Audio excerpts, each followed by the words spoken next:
Marxist communist கட்சியினுடைய 24வது மாநில மாநாடு ஜனவரி 3ஆம் தேதியிலிருந்து 5ஆம் தேதி வரை விழுப்புரம் நகரில் நடைபெற்றது. கட்சியினுடைய அகில இந்திய ஒருங்கிணைப்பாளர் தோழர் பிரகாஷ் காரத், அரசியல் தலைமை குழு உறுப்பினர்கள் தோழர் பிருந்தா காரத், தோழர் MA பேபி, தோழர் G ராமகிருஷ்ணன் உள்ளிட்ட தலைவர்கள் அந்த மாநாட்டிலே கலந்து கொண்டார்கள். 3 நாள் மாநாட்டில் தமிழ்நாட்டில் இன்றைக்கு மக்கள் மத்திய மாநில அரசுகளுடைய கொள்கைகள் நடவடிக்கைகளுடைய விளைவாக மக்களை பாதிக்கக்கூடிய பல்வேறு பிரச்சனைகள் மீது 25க்கும் மேற்பட்ட தீர்மானங்கள் என்பது அந்த மாநாட்டிலே நிறைவேற்றப்பட்டிருக்கிறது. மாநாட்டில் ஒரு 80 பேர் கொண்ட புதிய மாநில குழுவும் 15 பேர் கொண்ட புதிய மாநில செயற்குழு உறுப்பினர்கள் 15 பேர், மாநில செயலாளராக சண்முகம் உள்ளிட்ட தேர்வு என்பதும் அந்த மாநாட்டில் நடைபெற்றிருக்கிறது. பொதுவாக இன்றைக்கு ஒன்றிய BJP அரசாங்கம் கடைபிடிக்கக்கூடிய நவதாராளமய கொள்கையினுடைய விளைவாக நாடு முழுவதும் வேலையின்மை என்பது கடுமையான ஒரு பிரச்சனையாக இருந்து கொண்டிருக்கிறது. புதிதாக படித்த இளைஞர்களுக்கு ஒரு நிரந்தர வேலை வாய்ப்பு அல்லது அரசு வேலை வாய்ப்பு என்பதே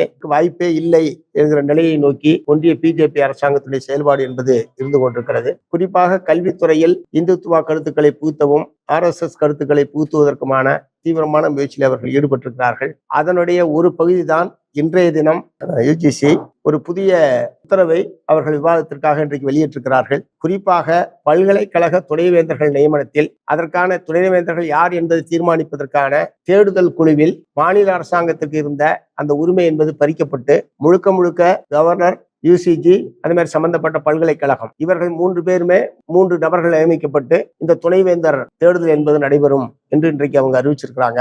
குறிப்பாக மாநில அரசாங்கத்தினுடைய பல்கலைக்கழக சட்டத்தின் கீழ் செயல்படக்கூடிய பல்கலைக்கழகங்கள் உட்பட இந்த மாதிரியான இந்த துணைவேந்தர் நியமனத்தில் மாநில அரசாங்கத்துக்கு எந்த அதிகாரமும் இல்லாமல் தன்னிச்சையாக இப்படி ஒரு உத்தரவை வெளியிட்டிருப்பது என்பது வன்மையான கண்டனத்துக்குரியது. அதிலேயும் தேசிய கல்விக் கொள்கையின் கீழ் கல்வியின் கீழ் படிக்காமல் பட்டம் பெற்றிருந்தால் அந்த பட்டம் நாட்டில் எங்கேயுமே செல்லாது என்று அறிவித்திருப்பதெல்லாம் அராஜகத்தின் உச்சம். ஆகவே இந்த உத்தரவை, இந்த நகலை உடனடியாக திரும்ப பெற வேண்டும் என்று மார்க்சிஸ்ட் கம்யூனிஸ்ட் கட்சியின் சார்பில் நாங்கள் வற்புறுத்தி கேட்டுக்க விரும்புகிறோம். இதற்கு எதிராக வலிமிக்க போராட்டத்தை முன்னெடுப்பது என்று நாம தீர்மானிச்சிருக்கிறோம். இந்த பிரச்சனையில ஒத்த கருத்துடைய மற்ற அமைப்புகளோடு கலந்து பேசி மாநில அதிகாரத்தை பறிக்கக்கூடிய மாநில உரிமையின் மீதான இந்த தாக்குதலுக்கு எதிராக ஒரு கூட்டு போராட்டத்தை முன்னெடுப்பதற்கும் நாங்கள் முயற்சி எடுப்போம் என்பதை நான் தெரிவிச்சுக்க விரும்புகிறேன். இதிலே மட்டுமில்ல, ஏற்கனவே மாநில ஆளுநர் மூலமாக மாநில அரசாங்கத்துக்கு ஏராளமான குடைச்சல்களை ஒன்றிய அரசாங்கம் கொடுத்து கொண்டிருக்கு. நேற்றைக்கு நடந்திருக்கிற சட்டப்பேரவையில் ஆளுநர் உரையாற்றாமல் வெளிநடப்பு செய்ததும், சட்டமன்றத்துக்கு செல்வதும் வெளிநடப்பு செய்வதுமே ஒரு வாடிக்கையாக நம்முடைய ஆளுநர் RN ரவி அவர்கள் தொடர்ந்து வைத்துக் கொண்டிருக்கிறார். ஒவ்வொரு சட்டமன்றத்திலும் ஒரு மரபு என்பது கடைபிடிக்கப்படுது. தமிழ்நாடு சட்டமன்றத்தை பொறுத்த வரைக்கும் தமிழ் தாய் வாழ்த்து முதலிலேயும் நிகழ்ச்சியினுடைய நிறைவில் தேசிய கீதம் பாடுவது என்பது ஒரு வழக்கமான நடைமுறையாக அவர்கள் வைத்துக் கொண்டிருக்கிறார்கள். இது சம்பந்தமான விளக்கத்தை எல்லாம் மாநில அரசாங்க தரப்பில், சபாநாயகர் தரப்பில் கவர்னருக்கு விளக்கியதற்கு பிறகும் இதையே ஒரு பிரச்சனையாக்கி அவர் வெளிநடப்பு செய்வதை வாடிக்கையாக வைத்துக் கொண்டிருப்பது என்பது சரியல்ல, வன்மையான கண்டனத்துக்குரியது. இந்த போக்கை கவர்னர் மாற்றிக்கொள்ள வேண்டும். இல்லை என்றால் கவர்னர் தமிழ்நாட்டில் இருந்து வெளியேற வேண்டும் என்கிற அறிக்கையை நேற்றே நாங்கள் வெளியிட்டிருக்கோம். ஒருவேளை அவர் வெளியேறலன்னு சொன்னா மத்திய அரசாங்கம் தொடர்ந்து மாநில அரசாங்கத்துக்கு இடையூறாக இருந்து கொண்டிருக்கக்கூடிய மாநில அரசாங்கத்துடைய செயல்பாடுகளில் தலையிடுவது, அது ஒரு போட்டி அரசாங்கத்தை நடத்துவது போன்ற செயல்களில் ஈடுபடக்கூடிய இந்த ஆளுநரை திரும்ப பெற வேண்டும் என்பதை மார்க்சிஸ்ட் கம்யூனிஸ்ட் கட்சியின் சார்பில் ஏற்கனவே நாங்கள் வற்புறுத்திருக்கிறோம். அதே மாதிரி மாநில அரசாங்கத்தை பொறுத்தவரை திராவிட முன்னேற்ற கழக அரசாங்கம் கடந்த 3 ஆண்டு காலத்தில் அவர்கள் தேர்தல் காலத்தில் கொடுத்த பல்வேறு வாக்குறுதிகளை நிறைவேற்றி இருக்கிறாங்க. வாக்குறுதியில் சொல்லாத பல திட்டங்களையும் கூட அவர்கள் நிறைவேற்றி இருக்கிறார்கள். ஆனால் அதே நேரத்தில் தேர்தல் வாக்குறுதியில் கொடுக்கப்பட்ட பல்வேறு வாக்குறுதிகள் நிறைவேற்றப்படாமல் இருக்கிறது என்பது தமிழ்நாட்டில் ஒரு கடுமையான அதிருப்தியை ஏற்படுத்தி இருக்கிறது. ஏனென்றால்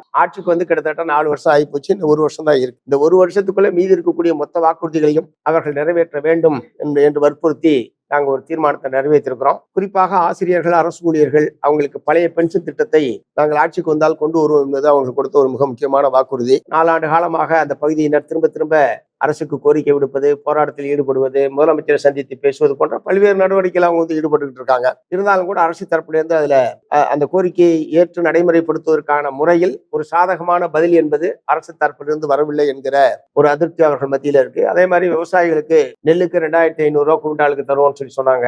கரும்புக்கு டன்னுக்கு 4000 தருவோம்னு சொன்னாங்க. இந்த மாதிரி சில முக்கியமான அவங்க கொடுத்த வாக்குறுதியை நிறைவேற்ற சொல்லி தான் சொல்றோம். இப்ப நாங்க வைக்கக்கூடிய கோரிக்கைகள் பூரா அவங்க நிறைவேற்றணும் கூட மார்க்சிஸ்ட் கம்யூனிஸ்ட் கட்சி வற்புறுத்தல. நீங்க தேர்தல் நேரத்தில் மக்களுக்கு கொடுத்த வாக்குறுதிகளை 100% நிறைவேற்றுவதற்கு மாநில அரசாங்கம் முன்வர வேண்டும் வரைக்கும் நாங்க வற்புறுத்த விரும்புறது. அதே மாதிரி இன்னைக்கு தமிழ்நாட்டுல மக்கள் நலன் சார்ந்த பல்வேறு கோரிக்கைகளை வற்புறுத்தி மார்க்சிஸ்ட் கம்யூனிஸ்ட் கட்சியோ மற்ற பல அமைப்புகளோ போராட்டங்கள் நடத்துவதற்கு காவல்துறை அனுமதி மறுப்பது என்பதை ஒரு வாடிக்கையாக வச்சிருக்காங்க. அது என்ன விதமான போராட்டமாக இருந்தாலும் சரி, குறைஞ்சபட்ச ஆர்ப்பாட்டம், உண்ணாவிரதம் அல்லது ஒரு மனு கொடுக்கிறது, இந்த மாதிரியான சின்ன சின்ன விஷயங்களுக்கு கூட காவல்துறை அனுமதி மறுக்கிற ஒரு போக்கு என்பதற்கு இது ஜனநாயக ரீதியான போராட்டங்களை தடுக்கிற ஒரு நடவடிக்கையில தான் காவல்துறை தொடர்ந்து ஈடுபட்டு இருக்கு. எங்களுடைய மாநில மாநாட்டுக்கு கூட ஊர்வலம் நடத்துறதுக்கு அவங்க அனுமதி தரல. சரி, சின்ன நகரமா இருக்கு, ஊர்வலம் நடத்த வேணாம், செந்தொண்டர் அணிவகுப்பு மட்டும் நடத்துறதுன்னு நாங்க முடிவு பண்ணி அதை மாவட்ட காவல் கண்காணிப்பாளரிடம் நேரடியாக சென்று அங்க இருக்கக்கூடிய தலைவர்கள் வற்புறுத்தினாங்க. கன்சிடர் பண்றதா தான் எஸ்பி எங்கள்கிட்ட சொல்லியிருந்தார். திடீர்னு பார்த்தா பேரணிக்கு முதல் நாள் மாலை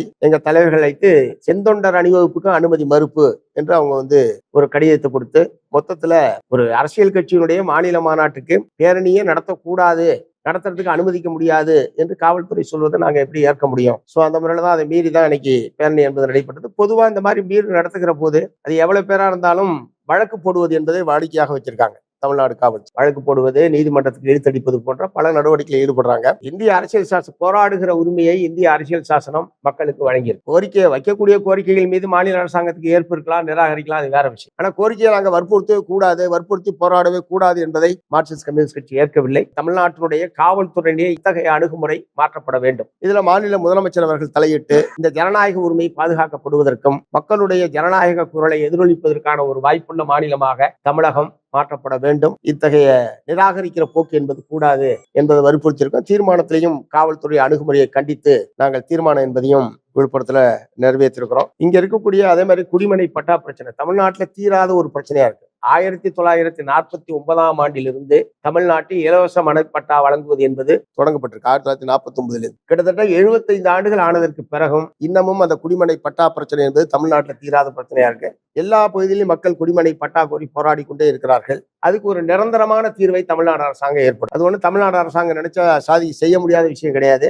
ஏன்னா தமிழ்நாடு ஒரு பெரிய மாநிலம், ஏராளமான தரிசு நிலங்கள் இருக்கக்கூடிய மாநிலம் தமிழ்நாடு. அதனால அனைத்து மக்களுக்குமே ஒரு சொந்த குடிமனையை, அனைத்து குடும்பங்களுக்கும் ஒரு சொந்த குடிமனையை வழங்குவது என்பது அரசாங்கம் நினைத்தால் நடைமுறை சாத்தியமான விஷயம் தான். அதே மாதிரி நீர்நிலைகள்ல அரசு புறம்போக்குகள்ல குடியிருக்கிற மக்களை நீதிமன்றத்துடைய உத்தரவை காட்டி வெளியேற்றுவது போன்ற நடவடிக்கை என்பது கடுமையான அரசுக்கும் மக்களுக்குமான ஒரு பெரிய இடைவெளியை ஏற்படுத்திக் கொண்டிருக்கு. அந்த குடிமனை பட்டா பிரச்சனைக்கும் குடியிருப்பு பிரச்சனைக்கும் ஒரு நிரந்தரமான தீர்வை ஏற்படுத்தக்கூடிய ஒரு மாஸ்டர் பிளான் என்பதை மாநில அரசாங்கம் நிறைவேற்றணும். குறிப்பாக இந்த நகராட்சிகள், பேரூராட்சிகள், மாநகராட்சி பகுதிகளில் பெல்ட் ஏரியா என்று சொல்லி பட்டா தருவதையே முற்றிலும் தடை செய்து வைத்திருக்கிறார். பட்டா கொஞ்சம் கொஞ்சம் கொடுத்துக்கிட்டு இருக்கிறது என்பது கிராமப்புறங்களுக்கு. நகரப்புறங்களை பொறுத்தவரையும் பெல்ட் ஏரியான்னு சொல்லி குறிப்பிட்ட கிலோமீட்டர் வரைக்கும். அப்படின்னா இங்க இருந்து ஒரு பல்லாவரத்திலிருந்து தாம்பரம் வரையும் கிடையாது, தாம்பரத்திலிருந்து அங்கிட்டு 8 கிலோமீட்டர் கிடையாது. அப்படின்னா கிட்டத்தட்ட தமிழ்நாடு பூராவுமே எந்த நகராட்சியிலையும் பேரூராட்சியிலையும் மாநகராட்சியிலையும் பட்டா என்பது வழங்கப்படாது. அப்படின்னா அங்க இருக்கிற மக்கள் பூரா புறம்போக்கிலேயே பிறந்து, புறம்போக்கிலே வாழ்ந்து, புறம்போக்கிலேயே சாவு என்பதுதான் இப்ப இருக்கிற நிலைமையா இருக்கு. சோ இதுல ஒரு மாற்றம் என்பது ஏற்பட வேண்டும். குடும்பம் இருந்தா ஒரு நாகரிகமாக குடும்பம் நடத்துவதற்கு ஒவ்வொருத்தருக்கும் ஒரு வீடு என்பது ரொம்ப அவசியமான ஒன்று. சோ இது மக்களுடைய ஒரு அடிப்படை தேவை என்கிற முறையில் இந்த பிரச்சனையில் மாநில அரசு ஒரு மாஸ்டர் பிளானை ஏற்படுத்தி அனைத்து குடும்பங்களுக்கும் குடிமனை பட்டா வழங்குவதற்கு முன் வரணும். அதே மாதிரி பட்டியல் சாதி மக்களுக்காக பிரிட்டிஷ் ஆட்சி காலத்தில் வழங்கப்பட்ட பஞ்சமி நிலம் இன்னைக்கு அந்த மக்கள் கையில இல்ல. அந்த சட்டம் உருவாக்கப்பட்ட காலத்திலேயே செங்கற்பட்டு மாவட்ட ஆட்சித்தலைவராக இருந்த திரமென்ஹியர் என்கிற மாவட்ட ஆட்சித்தலைவருடைய முன்முயற்சியில் தான் இந்த பட்டியல் சாதி மக்களுக்கு பொருளாதார ரீதியாக அவர்களுக்கு ஒரு பாதுகாப்பு என்கிற முறையில் அந்த நிலம் என்பது வழங்கப்படும். இந்த நிலத்தை மற்ற சமுதாயத்தை சார்ந்தவர்கள் வாங்கினால் செல்லாது. 10 ஆண்டுகளுக்கு விற்க முடியாது. மீறி வாங்கினாலும் மற்ற சமுதாயத்தை சார்ந்தவர்கள் வாங்கினால் செல்லாது. 10 வருஷம் கழிச்சு விற்கலாம்னா சம்பந்தப்பட்ட பட்டியல் சாதிக்குள்ள தான் வித்துக்க முடியல. நிறைய நிபந்தனைகள் போடப்பட்டு தான் அந்த நிலமே வழங்கப்படும். ஆனால் இப்போது 1 ஏக்கர் நிலம் கூட அந்த மக்களிடையே இல்லை. எல்லாமே மற்ற சமுதாயத்தை சார்ந்தவர்கள் சட்டத்துக்கு விரோதமாக வாங்கிட்டு இருக்காங்க. இதற்கு எதிராக உயர்நீதிமன்றத்துக்கு போய் உயர்நீதிமன்ற தீர்ப்பு, உச்சநீதிமன்ற தீர்ப்பு, அதை ஒட்டி அரசாணைகள் எல்லாம் வந்ததுக்கு பிறகும் பஞ்சம் நிலம் மீட்கப்பட்டு அந்த மக்களிடம் ஒப்படைக்கப்படவில்லை. அரசாங்கமே அவங்களுக்கு நிலம் வேணும்னா சட்டத்தை பயன்படுத்தி அவங்க நிலத்தை கையகப்படுத்துறாங்க. பல்வேறு திட்டங்கள் என்ற பேர்ல நிலத்தை கையகப்படுத்துறாங்க. ஆனா மக்களுக்கு நிலத்தை திருப்பி கொடுக்கணும் அல்லது குடிமனை கொடுக்கணும்னா அரசாங்கம் அதுக்கு உருப்படியான எந்த நடவடிக்கை எடுக்காத ஒரு போக்கு என்பது இருக்கிறது. ஆகவே நிலம், இந்த குறிப்பாக பஞ்ச நிலம் சம்பந்தப்பட்ட பிரச்சனையில் அரசு ஆணைகளை, நீதிமன்ற உத்தரவுகளை நடைமுறைப்படுத்துவதற்கு தமிழ்நாடு அரசாங்கம் முன்வர வேண்டும். இல்லை என்று சொன்னால் மார்க்சிஸ்ட் கம்யூனிஸ்ட் கட்சியை நேரடியாக பஞ்சமின் நில மீட்பு போராட்டத்தில் ஈடுபடுவது என்று இந்த மாநாட்டில் நாங்கள் தீர்மானிச்சிருக்கோம்.